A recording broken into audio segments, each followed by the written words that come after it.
Vamos a empezar Odisea con una entrevista que le va a resultar muy entretenida, muy agradable, con una gran periodista que es Silvia Neistat, a quien usted lee seguramente en Clarín sistemáticamente desde hace mucho tiempo.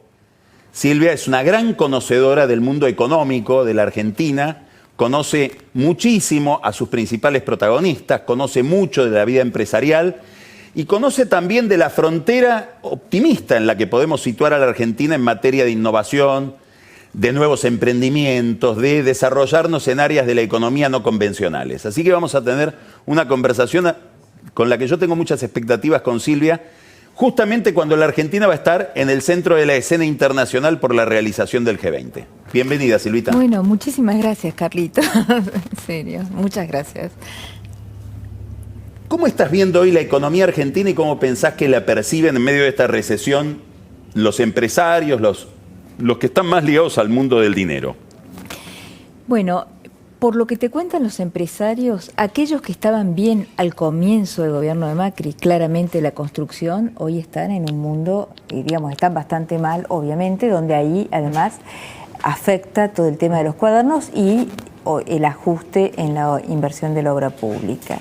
En el campo la situación es bastante heterogénea, podrían estar mejor, y todos los ligados al consumo interno, línea blanca, automóviles, etcétera, no le están pasando nada bien.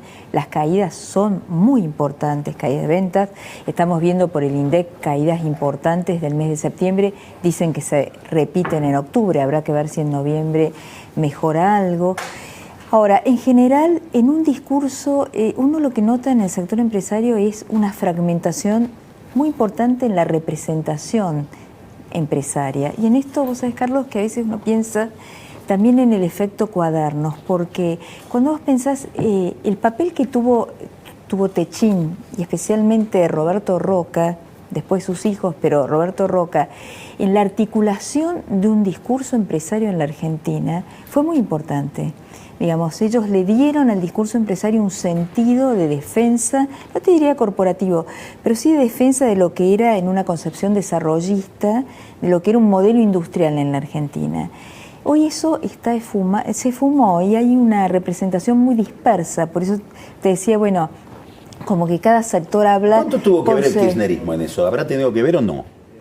Bueno, los Roca tuvieron un papel importante en la resistencia, si querés, al kirchnerismo en un determinado momento. O sea, al principio no, pero después, en un determinado momento, hubo una relación que se quebró. Yo me acuerdo de una nota que nosotros publicamos en Clarín, donde Paolo Roca, en la intimidad de una reunión en un centro de ingenieros, dijo que el gobierno había perdido... Me acuerdo de esa nota que escribiste vos. Sí. Causó bastante ruido esa nota. Bueno, y él ahí confesó que Cristina había perdido el rumbo y te diría que eso fue un punto de inflexión, de ruptura, si querés, pero del conjunto del sector empresario con lo que fue el modelo kirchnerista, que hasta ese momento los aupaba. Porque, bueno, una inyección tan fuerte al consumo interno, digamos, todos ganaban mucha plata, al margen de lo que después nos enteramos de lo que pasaba en el interior. Pero resumiendo, te diría que hoy hay un gran respeto, en coincidencia, por la institucionalidad lograda por el gobierno, por la inserción internacional, el G20, etcétera, pero una enorme preocupación y una distancia respecto de lo que es el modelo económico. Es decir, no encontrás, incluso en los innovadores, no encontrás defensa hacia este modelo económico. ¿Por qué? Estamos sufriendo los efectos del antibiótico y porque muchos dependen del consumo interno. Mercado Libre, por ejemplo, que es la empresa más rutilante de comercio electrónica de toda América Latina. Un caso de estudio en Stanford. Nosotros escribimos con María Eugenia Tensoro un libro. Ahora vamos a hablar de claro. Y pero Mercado Libre por primera vez pierde plata por Brasil y por Argentina. Es decir, les afecta el ajuste, la falta de... bueno, justo además en paralelo con Brasil. Ahora quiero que me vincules dos conceptos a la luz de lo que pasó con los cuadernos o de lo que emergió con los cuadernos, que es empresariado y ética. Bueno, ¿Cómo los vinculás? ¿Cómo los vinculás? Es difícil, porque, a ver, cuando vos ves un modelo que en la Argentina que muchos han dependido, obviamente del Estado y que más que generadores de riqueza han sido depredadores de riqueza, porque se trataba, las constructoras tenían en la Argentina oficinas de mayores costos. Después conocimos, gracias a Diego Cabot, lo que pasaba, el Club de la Obra Pública y quiénes eran los personajes, pero desde hace mucho tiempo las constructoras tenían en la Argentina esas oficinas de mayores costos donde el negocio era el costo que vos le ibas a facturar al gobierno más que la obra en sí. Y que todo esto se ponga a la luz, ¿qué produce ahí en ese ambiente? Cuando vos hablas con ellos, ¿notás algún cambio? ¿Notás que hay...? Que ellos, que la misión del empresario es la adaptación, en defensa de la fuente del trabajo, en defensa de lo que heredaron de... Repetí esa frase. Claro, el tema, ellos se tienen que adaptar. La función del empresario es la adaptación. Es la adaptación, es decir, todos te dicen, nos tenemos que adaptar al entorno. Y en esa adaptación pasó lo que ocurrió en la Argentina, digamos, donde se toleraba, no se toleraba, eras partícipe también de mecanismos de corrupción. Hay algo interesante, que es, por ejemplo, si yo leo tus notas, empieza a llamar la atención que ahí hablan empresarios con nombre y apellido criticando al gobierno. Sí.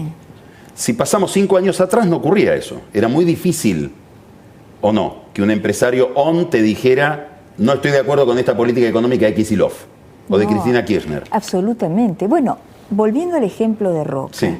Cuando en Clarín publicamos la nota donde él decía que Cristina Kirchner había perdido ¿Sonó el rumbo. teléfono? No sonó el teléfono. Cristina Kirchner apareció por televisión diciendo que le iba a nacionalizar la empresa.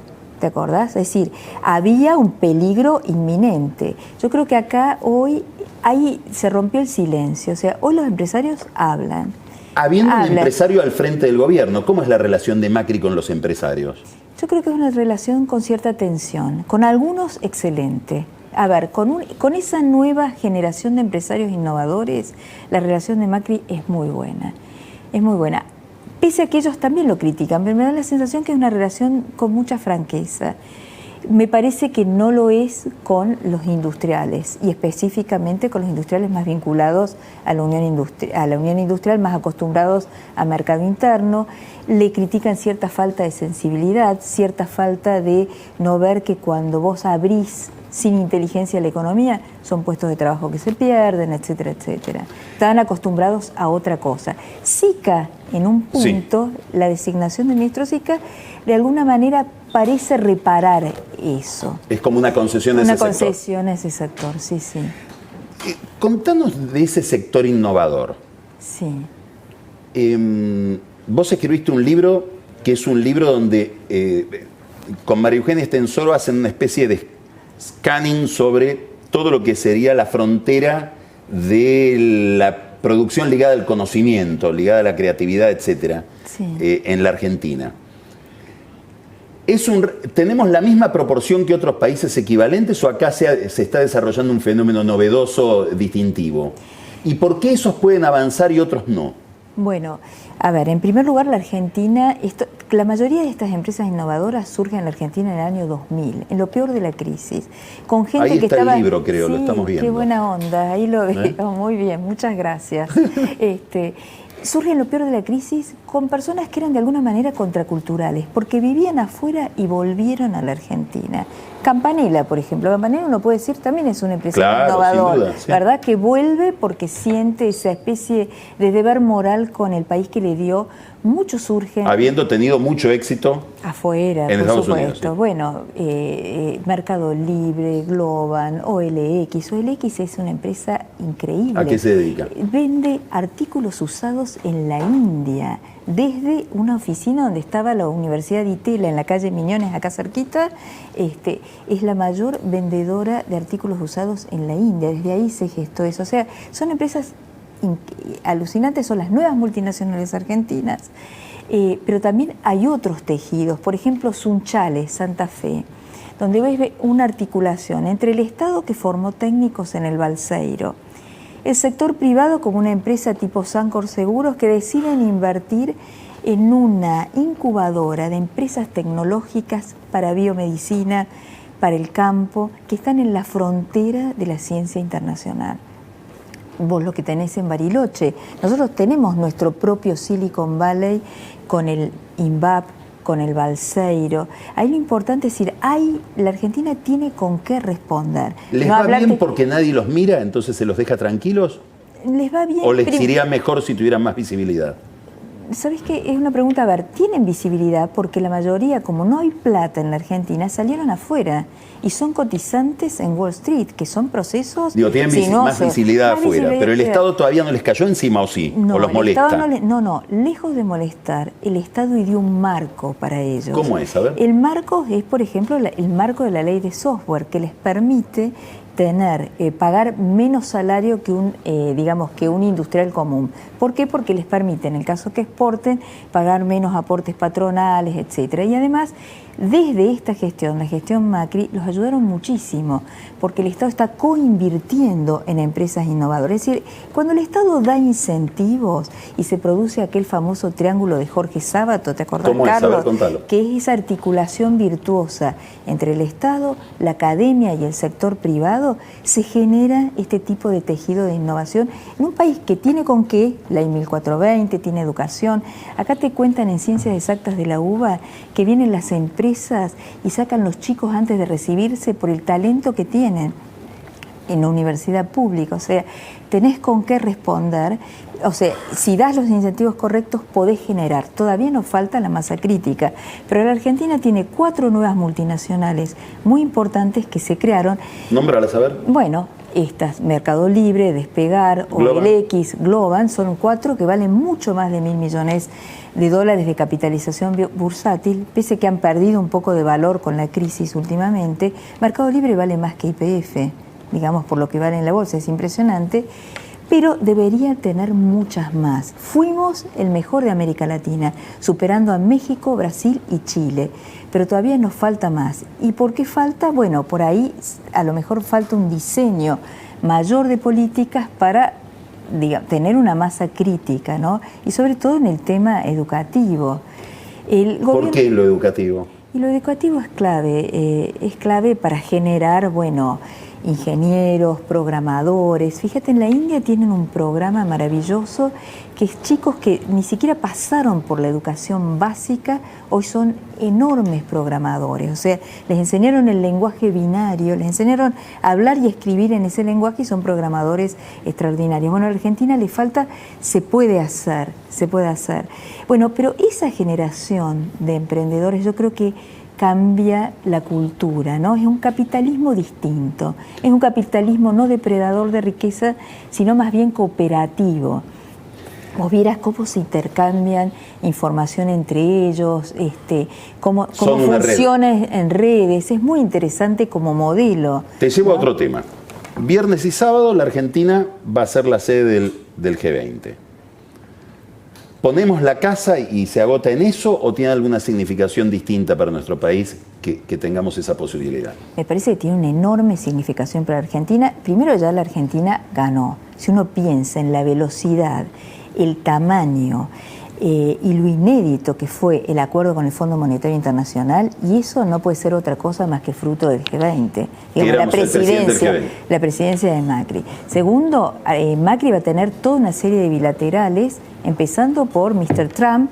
En la mañana, en la Casa Rosada, en la mañana del viernes, ya Trump acaba de anunciar que va a destinar ayudas, estímulos especiales, aunque no nos guste, lo que sea, pero va a destinar $20.000 millones en estímulos especiales en un plan a largo plazo para que las empresas inviertan en energías renovables y en energías convencionales. Además de dar ayudas especiales para pymes norteamericanas, ¿no? Me estoy refiriendo para que vengan a invertir.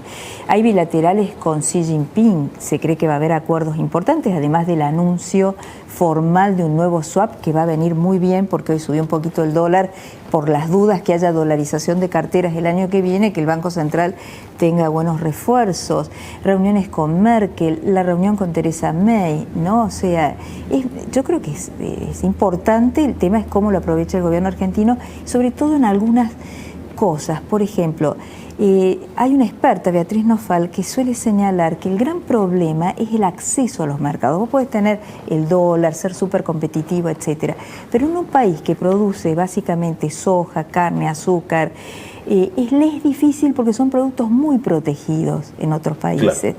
Por lo tanto, la negociación tiene que ir en ese camino. Déjame acceder a tu mercado. Y en eso el G20 da una oportunidad. Ojalá que en el documento final esté el tema de equilibrar la cancha y de que haya acceso a los mercados y de que se cumpla un artículo, que es el artículo 20, que está prevista en la creación de la OMC, que justamente pensando en África y en los países emergentes, decía, permítanles el acceso a los mercados, pero de productos por ahí un poco más sofisticados, porque si no estás condenado a producir, bueno, lo que estamos produciendo. Necesitamos producir más para generar otro tipo de empleo. Te hago una última pregunta, Silvia. Ya estamos en el año electoral, digamos, ya los próximos 12 meses son meses de campaña. ¿Cómo pensás que va a jugar la economía? ¿Qué pronóstico tenés para la economía de Macri? Bueno, yo no tengo pronósticos, pero lo que te dicen los que saben, algunos, es que tenés una salida no, digamos, en B corto, o sea, una salida rápida, sino una salida más lenta, tipo en L. Hemos caído mucho a una gran velocidad y la recuperación va a ser más lenta. El tema es que habrá que dar la impresión de que aún sin respuesta a la economía estaremos en el dilema de, digamos, si aparece una figura competitiva del otro lado y razonable, puede generar además cierta tensión en la economía, pensando en que algunos se asusten y empiecen a dolarizar carteras. ¿Y la presencia de Cristina, la revitalización de Cristina, cómo juega en Asusta. Digamos, asusta mucho, digamos, en el sector empresario, en quienes toman decisiones de inversión, da la impresión que sí, que asusta. Silvia, muchas gracias. Gracias, Carlos. Silvia Neistat, una conversación muy interesante y muy desde adentro, porque ella está todo el día conviviendo con el fenómeno económico desde su página en Clarín.